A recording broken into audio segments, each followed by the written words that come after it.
welcome to another episode of Plant Culture. In this episode we'll cover 3 American apple breeders of the early Apple era.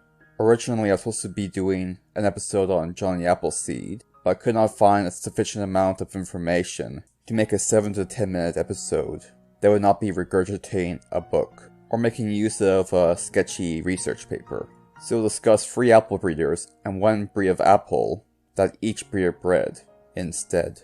We'll start off with John Chapman, aka Johnny Appleseed. Mr. Chapman was a bootlegger and apple producer, producing many apples from seed for the purpose of making hard cider. He was part of the Swedenborgian Church, a subsect of Christianity that believed that grafting was evil.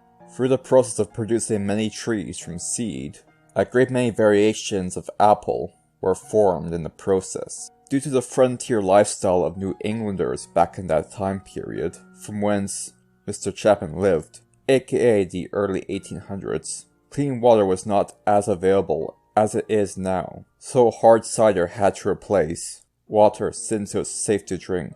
Amongst many of the apples found in Mr. Chapman's orchards was one of the apples soon to be named Golden Delicious.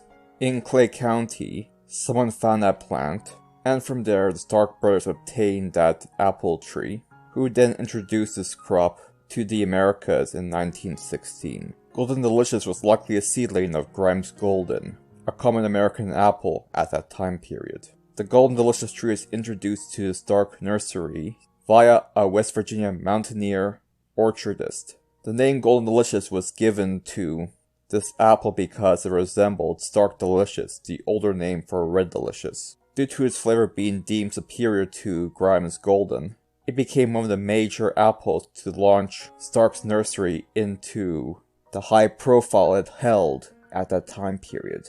Now on to our next character and crop. The next apple breeder we'll be talking about is John Moore and his creation, the Newtown Pippin. The Newtown Pippin is an apple with a high level of sweetness and sharpness, in combination with an aromatic flavor, a honey flavor, and a pineapple flavor, making a very interesting flavor experience, based on the link below. It is still very prized to this day within the Virginia region, especially in the estates that Thomas Jefferson and George Washington once lived, and it's gradually regaining its popularity in its origin point, New York City. Newtown Pippin is named after the town called Newtown, which was later renamed Elmhurst. In the early days of Newtown, Reverend John Moore created the Newtown First Episcopal Church, which remains Queen's oldest church. The Reverend's son, Gershom, planted 500 apple trees from seed on the grounds. One such seedling turned out to be quite tasty, and it was called Newtown Pippin. This apple is small, green, and lumpy, but due to its great flavor and high sugar content, it was used both as an eating fruit and a fruit to make cider, eventually becoming an apple of the elites in England and for the people of New York and the rest of America. It fell out of favor, however, with the more aesthetically pleasing apples that were developed after the Newtown Pippin. A decrease in grain prices removed the need for cider as more turned to whiskey, and since Newtown was rechristened Elmhurst, no one knew what Newtown was, and the apple became more known for being grown in the antebellum South, being known as the Alberley Pippin. Although it fell away from popularity, several different farmers successfully brought it back, although in a smaller form.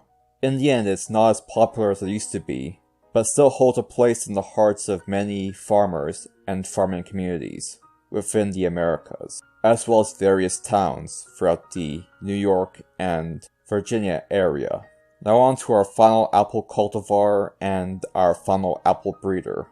The final breeder we'll talk about is Joseph Warren, one of the first colonists to arrive in the Americas. He was amongst the first English colonists to arrive in what we now know as the United States. He settled in what was now known as Roxbury, a place in what we now know as Boston, Massachusetts, The apple cultivar Roxbury russet emerged as a chance seedling, likely born from a random seed tossed away from an English apple brought over by the colonists during the early 1600s. Mr. Joseph Warren found this apple tree and propagated it, and it became known as one of the first known apple cultivars ever bred within the North America region.